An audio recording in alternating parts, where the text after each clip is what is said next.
GPT 5.6 Soul and Grok 4.5 are two of the most powerful AI models available in 2026. But which one is actually better? In this video, we'll compare the features, performance, speed, and help you decide which one is right for you. Introduction. Both models are designed to handle coding, writing, reasoning, and research, but they focus on different strengths. Let's break down the biggest differences. Features.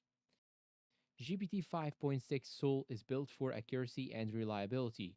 It performs exceptionally well in coding, complex reasoning, document analysis, and structured writing.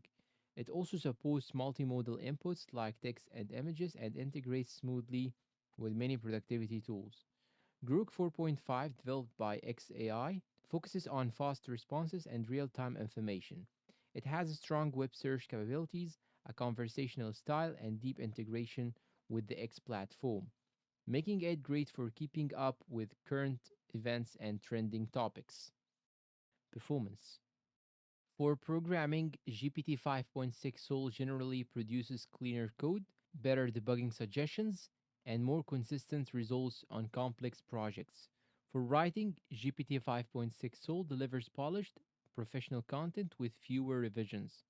Grok 4.5 shines when answering questions about recent news, generating creative ideas, and having natural conversations. It's quick, engaging, and often provides up to date information faster.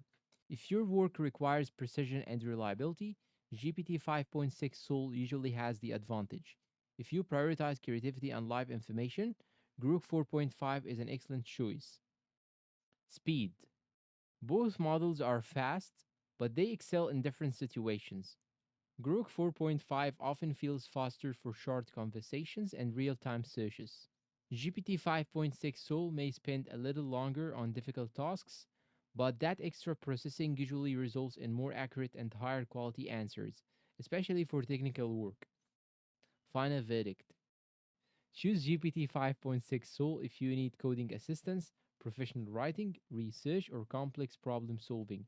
Choose Grok 4.5 if you want fast responses, live web information, creative brainstorming, and a more conversational AI experience. There is no single winner, it depends on what you use AI for. If you found this comparison helpful, leave a like, subscribe for more AI comparisons, and let us know down below in the comments which AI model you are using in 2026. Thanks for watching and goodbye.